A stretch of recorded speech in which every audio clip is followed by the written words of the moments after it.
आज ही Doubtnut app download करें। Doubtnut पर होगा अब आपके सभी मैथ्स, केमिस्ट्री, फिजिक्स और बायोलॉजी डाउट्स का सफाया। बस अपने क्वेश्चन की फोटो खींचो, उसे क्रॉप करो और तुरंत वीडियो सोल्यूशन पाओ। Download now. हमारा क्वेश्चन क्या है, विल्डमेयर मार्कोनी का रूल दिया था। एक व्लादिमीर साइंटिस्ट थे जिन्होंने मार्कोनी का रूल दिया था इलेक्ट्रोफिलिक एडिशन के लिए। ठीक, तो उसमें एडिशन कैसे होता था, इसमें ये थ्योरी दी गई है। ऐसे होता था कि ये बॉन्ड उस तरफ को टूटता था, माइनस और प्लस, जिधर कार्बोकेटाइन की स्टेबिलिटी ज़्यादा आती थी। तो कार्बोकेटाइन अभी 3 डिग्री है, इस तरफ को बॉन्ड टूटेगा, तो यहाँ पे कार्बोकेटाइन जब टूटेगा तो ये बॉन्ड इस तरफ को टूटेगा, यहाँ माइनस आएगा, यहाँ पे प्लस आएगा। तो जो एच होता था वो एच प्लस माइनस के साथ में अटैच हो जाता था। सीएल जो सीएल माइनस था, जो भी एक्स माइनस होता था वो पॉजिटिव चार्ज के पास अटैच होता था। ठीक, तो इसमें क्या होता था, एक पाई बॉन्ड टूटता है और 2 सिग्मा बॉन्ड बनते हैं। तो ये कैसा रिएक्शन हो जाती थी, ये एक्सोथर्मिक रिएक्शन होती थी। अब ये पार्ट हमें क्वेश्चन पूछते हैं, which of the following is the most reactive towards Markovnikov of addition. तो मार्कोनी ऑफ एडिशन में स्लो प्रोसेस जो होता है उसमें कार्बोकेटाइन का फॉर्मेशन हो रहा है, वही रेट डिटरमाइनिंग स्टेप होता था। तो कार्बोकेटाइन जितना ज़्यादा स्टेबल होगा उतनी ही ज़्यादा वो मार्कोनी का रिएक्शन रिएक्टिव होगी, उतना ही ज़्यादा उसका रेट अच्छा खासा होगा स्लोवेस्ट स्टेप का।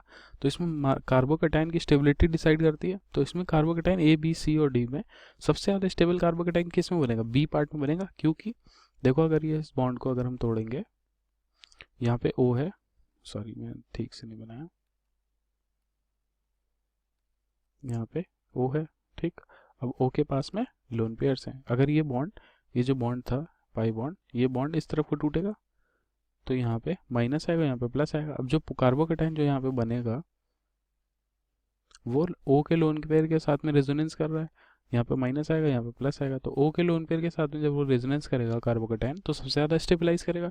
अगर ए पार्ट में देखेंगे तो ये बॉन्ड इस तरफ को टूटेगा, यहाँ माइनस आएगा, यहाँ प्लस, लेकिन यहाँ पे ओ के साथ में रेजोनेंस तो कर नहीं रहा, बी पार्ट में ही सिर्फ रेजोनेंस कर रहा है। इधर हाइपर कॉन्जुगेशन से स्टेबलाइज है और इधर सबसे ज़्यादा हाइपर कॉन्जुगेशन है।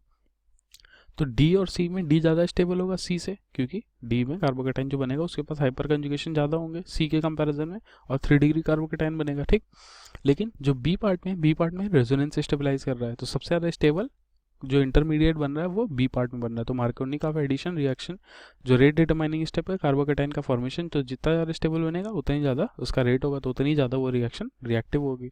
तो बी पार्ट तो ए का आंसर हो गया। अब ये रिएक्शन कैसी है, एक्सोथर्मिक होती है। जैसे मैंने पहले बताया कि एक पाई बॉन्ड टूटता है और 2 सिग्मा बॉन्ड का फॉर्मेशन होता है।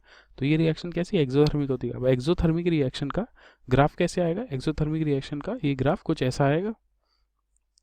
पहले में पाई बॉन्ड टूटा तो एनर्जी, पोटेंशियल एनर्जी बढ़ी, मतलब हमें एनर्जी देनी पड़ी। फिर उसके बाद 2 सिग्मा बॉन्ड बनेंगे तो उसमें एनर्जी बहुत कम, तो ये टोटल एक्सोथर्मिक रिएक्शन हो जाएगी। तो सी पार्ट जो होगा वो हमारा बी पार्ट का आंसर होगा। ठीक, अब in which of the following reaction carbocation rearrangement is possible. C part में उनसे पूछा कि किस वाले रिएक्शन में कार्बोकेटाइन का रीअरेंजमेंट पॉसिबल है।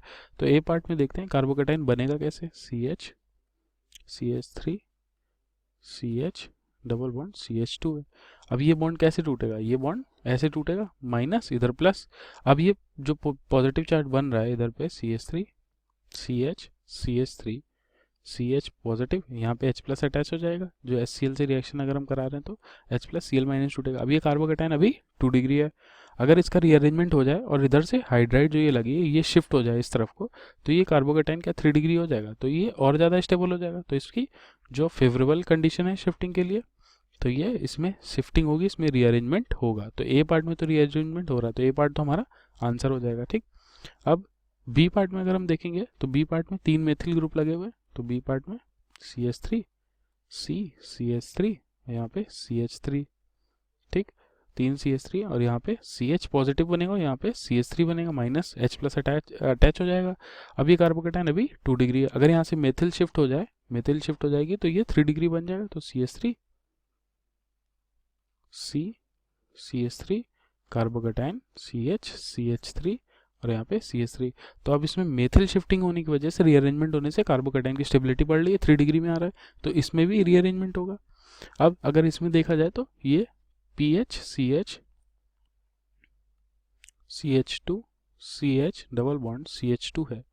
ठीक, अगर हम इसमें ये वाला बॉन्ड को इस तरफ टूटेगा, अगर ये वाला बॉन्ड यहाँ पे माइनस आएगा, यहाँ पे प्लस आएगा, तो इसमें H प्लस इधर अटैच हो जाएगा और इधर पे ये कुछ PH को मैं ऐसा बेंजीन जैसा बना लेता हूँ तो आपको अच्छे से समझ में आ जाएगा।